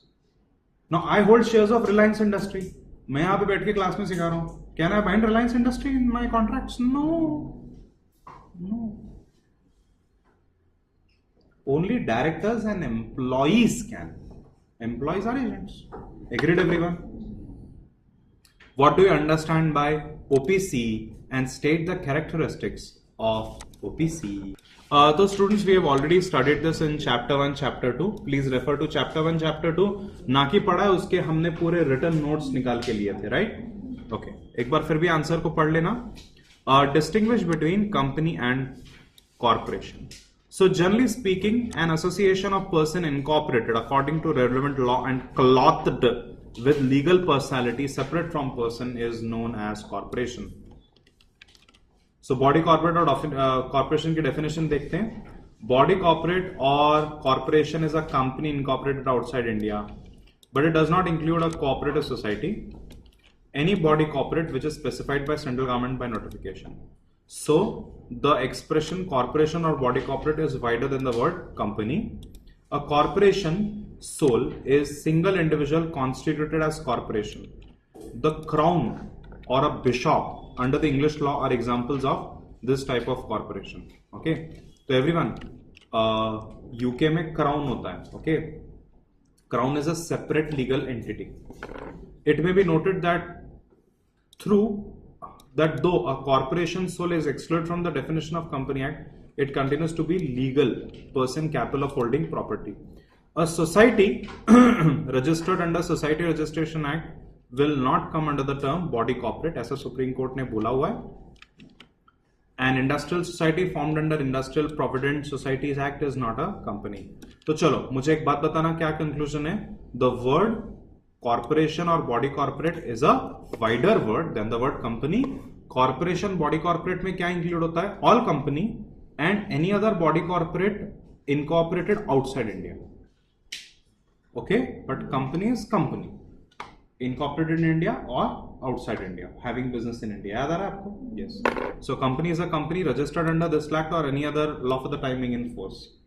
इसके अलावा foreign companies को भी हमने act में define किया हुआ है. ठीक है? Write a short note on company as a citizen. So याद रखना कि company is not citizen under the Citizenship Act under Constitution of India.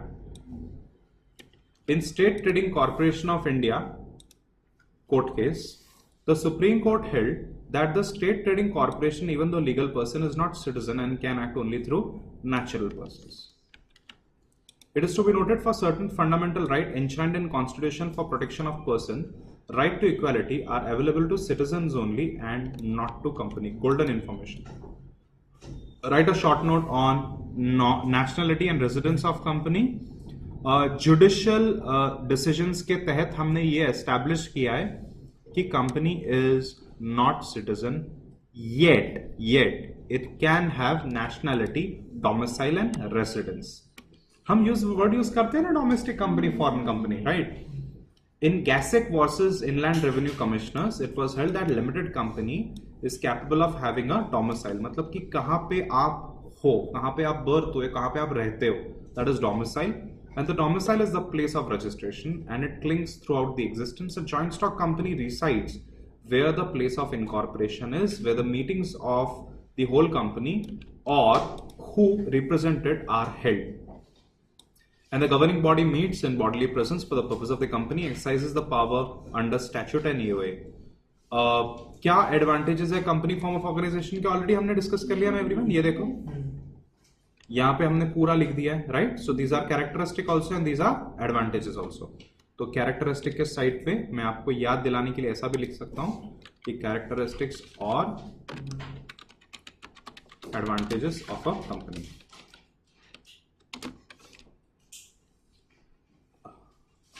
What are the disadvantages of company form of organization, everyone? बहुत सारी legal formality expenses होते हैं, corporate disclosure, सब कुछ disclose करना पड़ता है.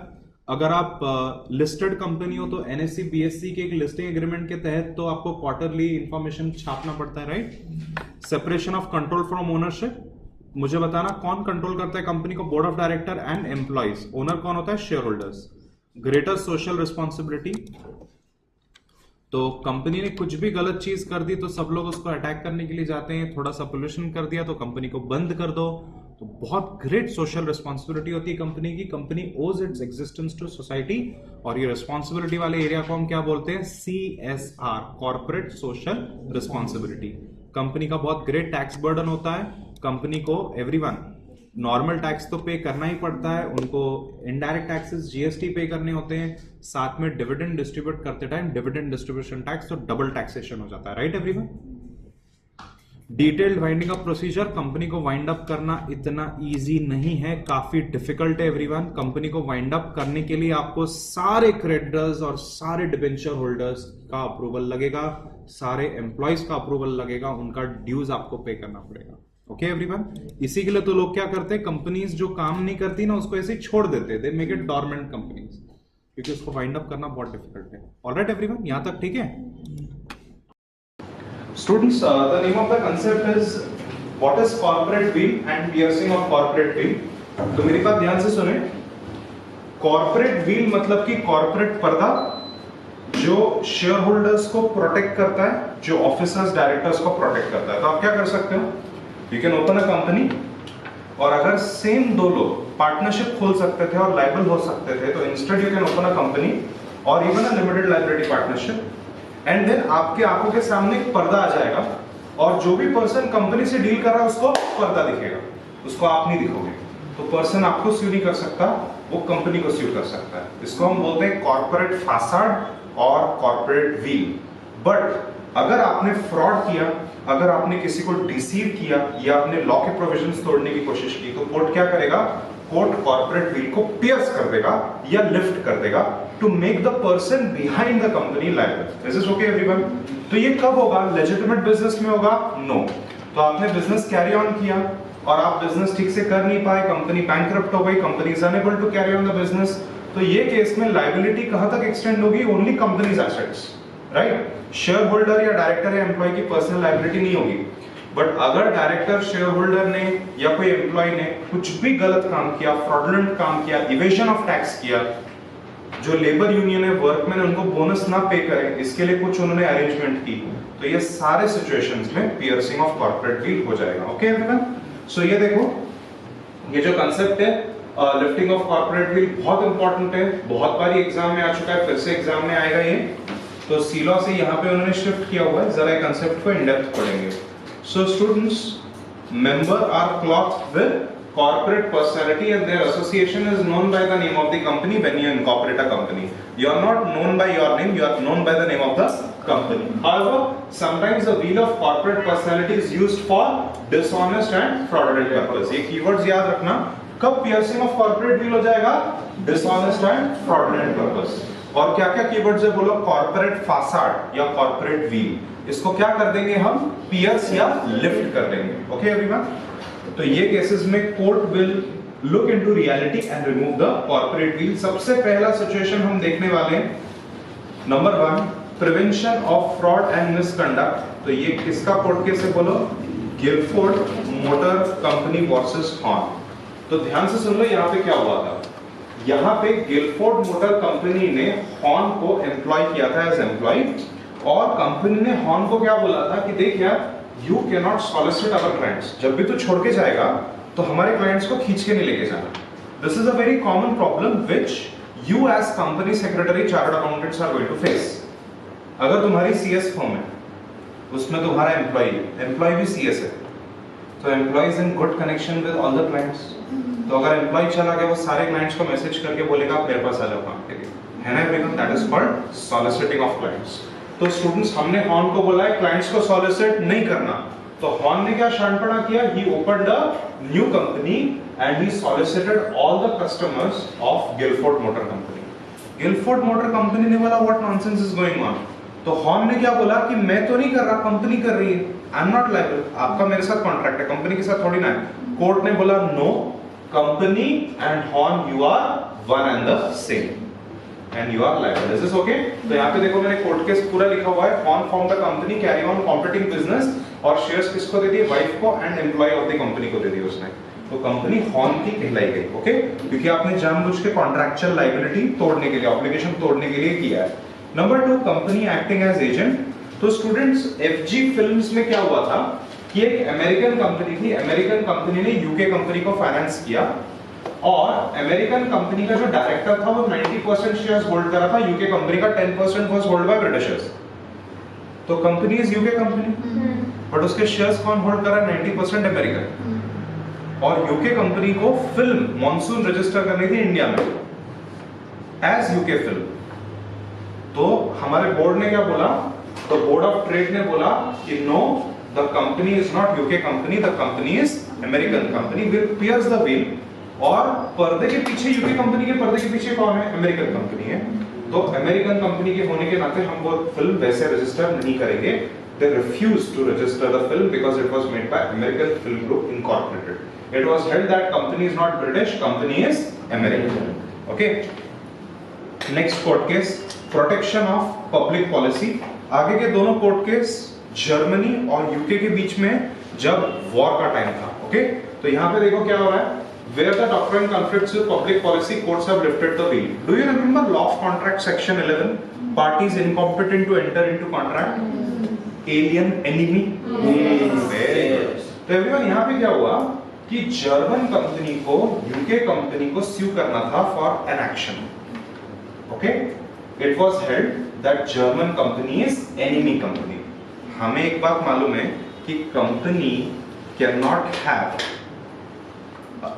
An enemy status. आप कंपनी को कैसे स्टेटस दे सकते हो? Company, even though human being, company is not a natural person. But यहाँ पे हमने क्या किया? एनिमी कंपनी, एनिमी का डेफिनेशन एक्सटेंड किया, और even businesses owned by Germans or American, are enemy businesses, ऐसा हमने होल्ड किया. एंड हमने जर्मनी कंपनी को बोला get lost to Germany, you can not sue us in UK. No action lies, आप स्यू नहीं कर सकते. ठीक है, यहाँ पे सारा डिटेल्स मैंने दिया हुआ है.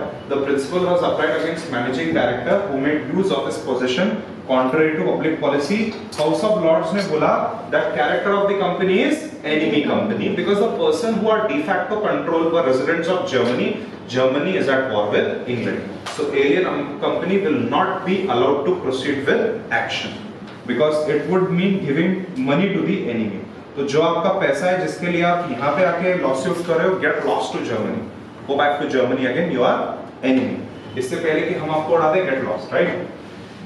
वापस से enemy character of the company. Daimler company versus continental tyre and rubber, बहुत इंपॉर्टेंट कोर्ट केस है. So court will lift the corporate veil if the company has enemy character. तो वो ये कि कंपनी इनकॉर्पोरेट हुई लंदन में to sell the tyres which are manufactured in Germany by a German company. तो कहां पे इनकॉर्पोरेट हुई? लंदन में. बट सब कंट्रोल कहां पे? जर्मनी में. और जर्मन टायर्स हम बेच रहे हैं. The majority share holder and all the director were German. On declaration of war between England and Germany 1914, it was held that because the decision making in the board of director and general body were controlled by Germans, the company was a German company and hence enemy company. Okay, तो एकदम similar court case है. Next everyone, evasion of tax. यहाँ पे दो important court cases है. एक तो है सर डिनशॉ मनिकजी पटिट और एक है commissioner of tax versus Meenakshi mills. Okay, तो ये केस हम डिस्कस नहीं करने वाले, मैं एडिशनली यहाँ पे इंट्रोड्यूस कर दिया है. बट डिनशॉ का हम कोर्ट केस देख रहे हैं. तो everyone, sir Dinshaw, he was a very very very popular Parsi. उनके नाम के आज भी मुंबई में हॉस्पिटल है. एंड वो टाइम पे ब्रिटिश गवर्नमेंट जो इंडिया को रूल कर रही थी, उनका सुपर टैक्सेशन था। कैसा टैक्सेशन था? Super taxation, 97% tax. I will let it sink. There was super taxation, 97% tax. And Sir Dinshaw, Maniji Patil, he was a very rich person और उनका बहुत सारा इनकम था by way of interest and dividend and he did not want to pay super tax. तो इन्होंने क्या किया? Probably कोई चार्टर्ड अकाउंटेंट ने बोला होगा। वो टाइम पे चार्टर्ड अकाउंटेंट नहीं था, वो टाइम पे पार्ट बी स्टेट रूल्स थे और उसके ऑडिटर्स होते थे। सो कोई एक्सपर्ट ने बोला होगा कि भाई आप एक काम करो, 4 कंपनी खोल दो। तो सर डिंशॉ ने क्या किया? He opened 4 companies और सारी कंपनीज में अपना इनकम ट्रांसफर कर दिया इंटरेस्ट और डिविडेंड का। फिर ये कंपनी से क्या ले लिया? लोन ले लिया। सब कंपनी से क्या ले लिया? बोलो, लोन ले लिया। तो यार इनकम टैक्स डिपार्टमेंट ने बोला कि सर डिंशॉ, ये जो लोन, यहां लिख रहा हूं मैं लोन, सर डिंशॉ ये जो लोन आपने ले लिया है, this is nothing but your income, इसके ऊपर हम टैक्स चार्ज कर रहे हैं। The company's and you are one. Is this okay everyone? तो चारों कंपनी, ये एक फासाड है, ये एक शैम है, ये एक धोखा है और आप और आपकी चारों कंपनी एक हो। This is fine everyone. He split the income. आपको भी मालूम है ना कि इनकम अगर डिफरेंट इंडिविजुअल्स में स्प्लिट कर दिया तो अलग अलग टैक्स स्लैब है। तो एक तरीके से टैक्सेशन का फायदा हो गया। अभी टैक्स के डिटेल्स में जाने की जरूरत नहीं है। I know you must be very interested but still. Okay. Next, to protect labor legislation, labor welfare legislation. तो स्टूडेंट्स बहुत इंपॉर्टेंट कोर्ट केस है again, workman of associated rubber industry versus associated rubber industry Bhavnagar. तो everyone यहाँ पे हुआ ये था कि कंपनी की 2 डिफरेंट फैक्ट्रीज थी और दोनों डिफरेंट फैक्ट्रीज को उन्होंने ऐसा बोला कि ये 2 अलग अलग एंटिटी है और दोनों में नंबर ऑफ वर्कर्स कम है, तो इसके लिए हम बोनस नहीं पे करेंगे। See there are payment of bonus acts. तो पेमेंट ऑफ बोनस एक्ट बोलती है कि एक थ्रेशोल्ड वर्कर क्रॉस हो गया, टिपिकली 10, तो फिर आपको उनको बोनस देना पड़ेगा, राइट? तो यहाँ पे इन्होंने क्या किया कि दोनों फैक्ट्रीज को अलग अलग दिखाया और बोला कि अलग अलग एंटिटी है तो बोनस एक्ट एप्लीकेबल नहीं है, तो हम बोनस नहीं देंगे। इट वाज हेल्ड कि दोनों कंट्रोल्ड बाय सेम पीपल है, इसी के लिए दोनों एक सिंगल एंटिटी है, तो आप लेबरर्स को बोनस दोगे। Okay, so bonus should be paid to worker. Next, to punish for contempt of court. तो ज्योति लिमिटेड वर्सेस कंवलजीत और भसीन, ये कोर्ट केस में क्या हुआ कि 2 स्टोरी थी, 2 फ्लोर्स थे बिल्डिंग के और पार्टी को उसको बेचना था बट उन्होंने एग्रीमेंट कैंसिल कर दिया। तो हाई कोर्ट के सामने लिटिगेशन हुआ। हाई कोर्ट ने क्या बोला कि फर्म को कि आप ये प्रॉपर्टी नहीं बेचोगे। पार्टनरशिप फर्म को क्या बोला कि जो 2 स्टोरीज है, 2 माले दिख रहे हैं, ये वाली आप बिल्डिंग नहीं बेचोगे। तो कोर्ट ने ऐसा ऑर्डर दिया। तो इन्होंने क्या किया, इन भाई साहबों ने कंपनी ओपन की और सेम पार्टनर्स कंपनी के डायरेक्टर्स ओनर्स बन गए और फिर उन्होंने प्रॉपर्टी सेल कर दी। तो एवरीवन देखो क्या हो गया, the 2 shareholders, the 2 partners being the only 2 shareholder became chairman, managing director and the property was transferred to the company. In spite of High Court's restraint order, the company sold off the 2 floors. तो partnership बेच नहीं सकती थी तो उन्होंने क्या कर दिया, कंपनी ओपन करके 2 फ्लोर बेच दिए। तो everyone it was held that this is contempt of court और दोनों को जेल हो गई 14 दिन की। ठीक है, because company is nothing but the people. Then everyone एक बहुत ही गंदा कोर्ट केस है। तो बिहार में कुछ पीएसयूज थी जो अपने एम्प्लॉय को सैलरी नहीं दे रही थी, पब्लिक सेक्टर अंडरटेकिंग थी और इससे लोग मरना शुरू हो गए, स्टारवेशन डेथ होने लगी। तो यार लोगों ने बोला कि what nonsense is this, state government है ना, स्टेट गवर्नमेंट ने कंपनी इनकॉर्पोरेट की है, तो आपने अगर कंपनी इनकॉर्पोरेट की है तो आप लोगों का पैसा पे करो। तो सुप्रीम कोर्ट ने क्या बोला कि state government and PSUs are 2 separate entity, but ultimately it is the state government who is controlling the PSU, and the court said that you may not be liable in relation to day-to-day functioning of the PSU because PSU is separate entity, state government is separate, but the liability would arise on failure to perform constitutional duty and the function of this undertaking. तो लोगों को पैसा तो दो, state government should release the money and give money to the poor so that they don't starve to death. इतने सारे लोग मर रहे हैं, स्टारवेशन का इशू हो गया था, राइट एवरीवन? तो मुझे बताना कि सुप्रीम कोर्ट ने क्या बोला कि Bihar government is liable for constitutional duties towards the PSU and the employees. Okay, and then everyone और एक सिचुएशन है, ये तो काफी सारे कोर्ट केसेस हो चुके हैं कस्टम्स और एक्साइज के, जो जीएसटी के पहले था एवरीवन। तो अगर डिफेंडेंट ने कंपनीज क्रिएट कर दी to evade the custom and excise duty, the court has lift the corporate veil and said that you and your companies are one and the same and therefore you will be liable. तो आप company अगर खोलोगे custom excise के लिए तो सीधा piercing of corporate bill होता है, टैक्सेस में तो होना ही चाहिए। तो मुझे बताना क्या क्या सिचुएशंस हमने देखे।